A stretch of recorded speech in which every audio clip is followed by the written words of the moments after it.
Hey, what's going on, everybody? It's Chris with InsideTheU back here again. Practice number 10 is in the books for the Miami Hurricanes. Today, they were in full pads, which was great to see. Also great to see Miami legend Edgerrin James was at practice, so that's always good to see someone like that at practice. Also Darryl Furlington, for all the people that remember him and his days at Miami, he was also at practice. So today I want to focus a little bit more on the defensive side of the ball. I did watch offensive stuff with the one-on-ones, and I will provide some comments there, but again, just take it from a defensive standpoint with some more defensive player notes, more than I've been doing in the past. And I want to start with Akheem Mesidor, defensive lineman. He spoke after practice today. First time we've heard him this spring, first time we've heard him in a while. Obviously, he was limited last year to the couple games, dealing with the foot injury, and he kind of gave an update about his injury today, and I thought it was very interesting. You know, I've seen him out there going through some drills, and maybe if you've seen some photos, he's been in some trainers. There's a reason for that, and it's because with his foot injuries, and he actually said injuries to both foot, bottom of the foot towards some ligaments is what the injury was. About a month ago, we put in an order to Adidas for some custom-made cleats that would take approximately 60 days to get completed, and basically he's waiting on those cleats to arrive to be a full participant in practice. But once that happens, he feels like he will be ready to go. So I found that to be noteworthy. So obviously with the timetable, just a couple weeks left in spring ball, not expected to see him out there based on the timeline as a full participant. However, he's enjoying, getting coached by Jason Taylor, taking that in. Also, he is able to be out there and go through a little bit of the position drills and do some work, just not the contact stuff, the real hard one-on-one type stuff, going against linemen, things like that. So just great to see Akheem out there. It says his weight is about the same. He feels like he's gotten better with his body fat percentage, which you hear quite a bit in the off season. Another thing that I found interesting with him is what position he's going to play. We've seen him a lot on the defensive end, out there on the edge. However, he said he's willing to play inside, which he has done throughout his career at times, whether it was West Virginia or here at Miami. But he feels like he's willing to do that, especially with Ruben Bain, and just feels like, although they're similar players, it seems like he's more apt to go inside and leave Ruben more on the outside as that pass rushing guy. Although defensive coordinator Lance Guidry has said, he feels like Ruben Bain at some point, not this year, and maybe not even at but at some point he thinks he could be effective as an interior player. But again, right now Ruben's going to be on the outside. Didn't see Ruben out there today, but he's been out for a little bit. So kind of jumping back on the defensive side of the ball, I want to talk about safeties a little bit. And I think people are curious, who's going to fill in for Cam Kitchens and James Williams there as they moved on to the NFL. And to me, I think Jaden Harris is going to get that first crack. He's kind of first in line on the drills. We're seeing him get a lot of first-team reps. I think he's going to be that guy to get the next opportunity. Michelle Powell is in from Washington, but to me, he's been a guy that they like to use kind of in that base 4-2-5, kind of move him more in that nickel, guard the slot receiver there, kind of put him in that in-between as of now. Now, I do think if they wanted to move Powell back off the line of scrimmage and then a more deep safety position, I think he could handle it. I think he would do well. And actually, I think that might be his best position with this team as it currently stands. I just have more confidence in Powell there. But right now, again, Powell's up on the line of scrimmage. They want him guarding the slot receiver. He's getting a lot of work right now facing Xavier Restrepo. He likes that challenge, although it has certainly been a tough challenge for him. Throughout spring practice, Xavier continues to produce and make a lot of catches in practices.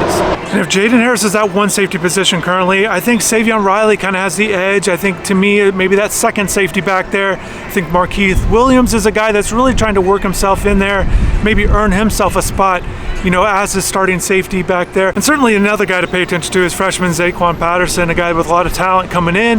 He's here in the spring, which is good. I just think it could take him a little bit of time, but certainly if he gets it, really understands the playbook, as soon as he understands that, plays freely, and is able to make plays and be consistent, I certainly think he'll get his name in the mix. It just might take a little bit more time, as it typically does at that position for a freshman. Linebackers a little bit. And then a guy that flashes, who's been flashing, and that was freshman Cam Pruitt.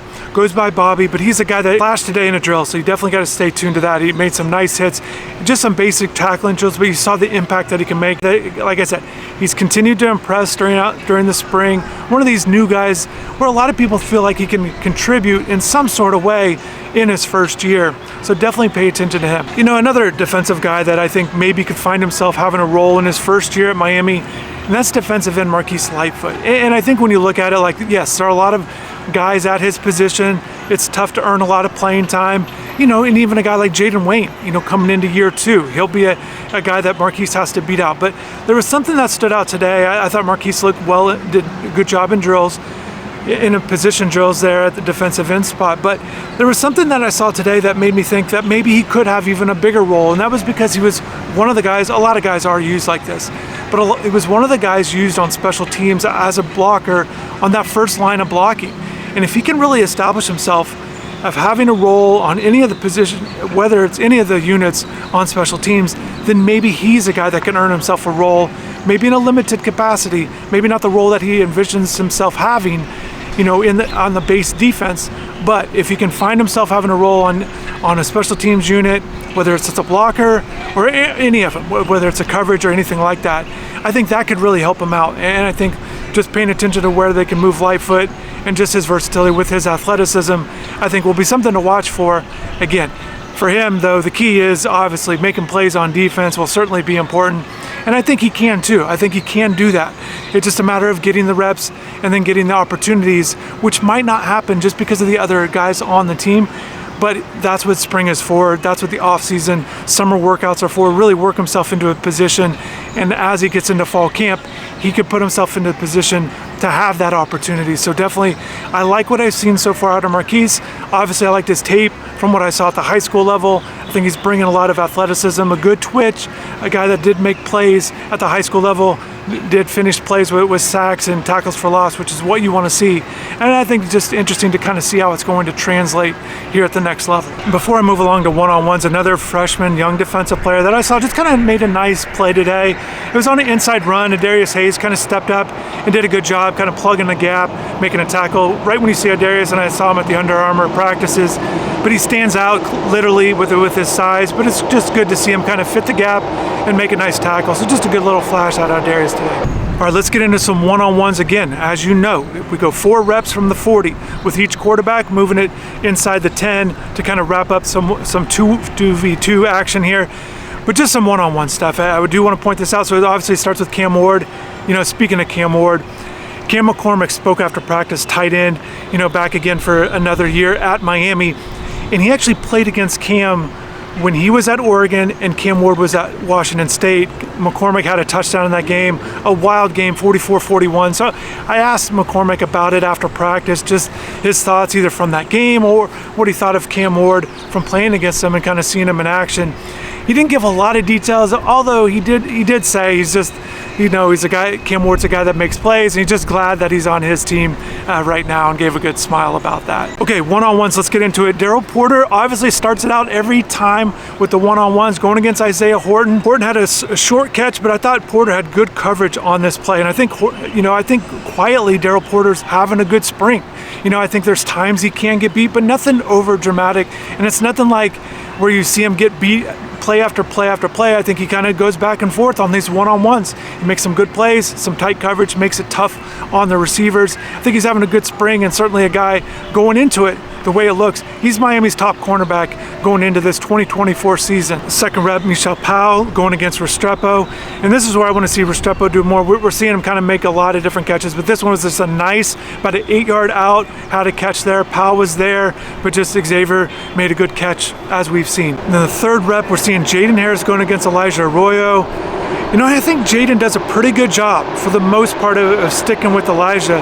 And this one was overthrown or didn't come down with it, was incomplete. And it's also one of the things I've noticed with Elijah. He's done a good job. He had a really nice play. I'm not going to get into all the plays, all the reps like I've been doing, but he had a play later on in the one-on-ones where it felt like the defender was really just tracking him from behind. He felt like Elijah was making 2 or 3 moves, making different cuts, and then he finishes it with the one-handed catch over the middle. And to me, Elijah does a very good job of essentially, if it's 15 yards and in, to me, he's got to get a little bit better at tracking the ball when the ball goes over his head or past the 15-yard mark, roughly. So if you're talking about like maybe a 20, 25-yard post where the ball's kind of floating in, or he has to make some sort of adjustment to the ball, sometimes the ball just falls incomplete, and I think he just has to be a little bit better, kind of work on that skill part of the game of really just kind of tracking the ball down. It's not easy to do, you know, getting your head turned around and everything.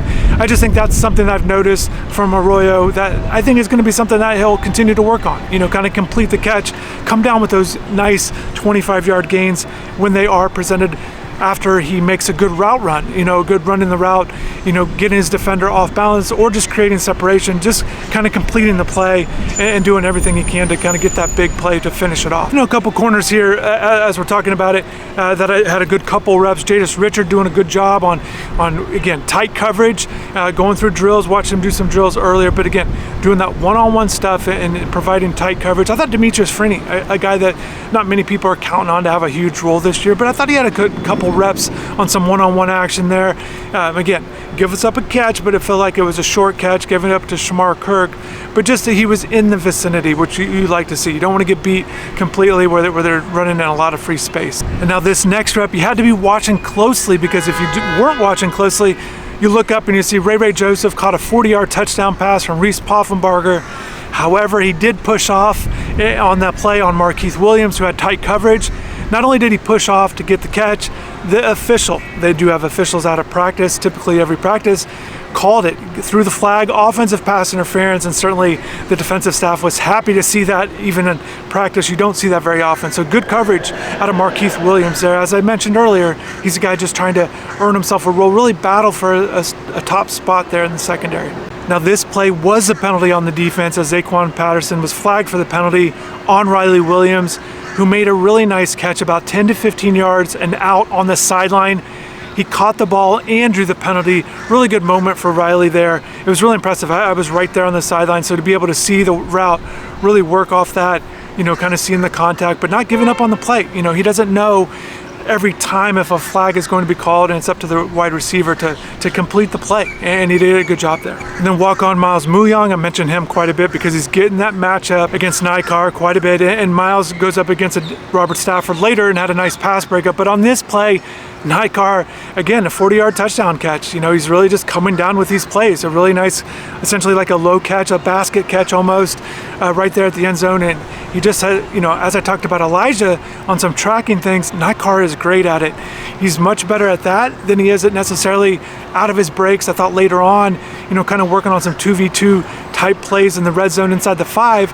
I didn't think Nye got off the line of scrimmage as well as he could have, where he could have finished with a touchdown. However, on these deep plays, when the ball's in the air, he's either high point in it or getting in great position, kind of like Elijah Lofton does a good job of it too, but Nikar with the big touchdown there. So Jakari Brown's up. Reese had that last set. Now Jakari Brown's in here, and he goes 3 straight completions, which was good to see. However, one fell incomplete on his 4th pass. I thought Robert Stafford did a good job, you know, defending there, so that was good to see out of Robert. So back to Cam Ward, a couple incompletions on 2 good coverages out of Darryl Porter and Michelle Powell, and then that catch by Elijah Arroyo, as I mentioned earlier, on Jaden Harris, so that was good to see out of Elijah. And then they kind of switch it up. They put Jadis Richard on Nikar, and he had good defense, a good play there. And then it wraps up with the touchdown by Chris Johnson, goes deep, and really the ball by Reese was about at the 3-yard line. Chris came back to catch it on Demetrius Freeney, and it was good to see Chris come down with the catch, obviously with the speed to get open, come down with the catch, and then get in the end zone for the touchdown.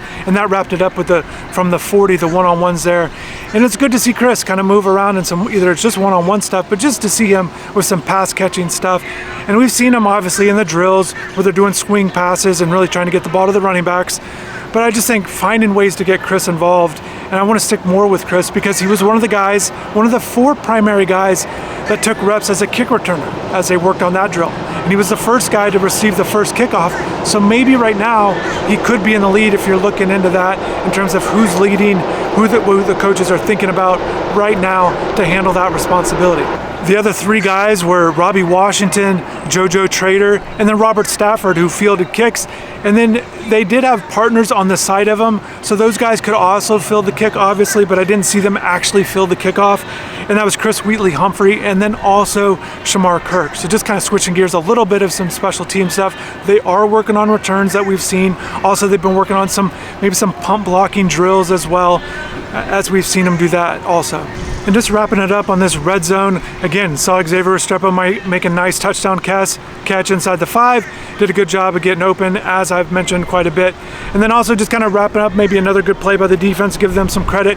But Daryl Porter had some good defense there defending on a pass thrown by Emery Williams. I just think Daryl Porter's, like I said, having a good quiet spring based on the drills and the one-on-ones and the other things that we're able to see out of practice. But I think Daryl's doing a good job.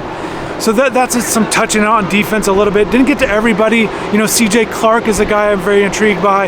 Defensive tackle there, a guy that expected to have a large role. Marley Cook is a guy that they're, you know, think can contribute as well. But I think, you know, there's certainly some guys, some key guys that are out that we're not able to see. But again, that's how I saw it defensively.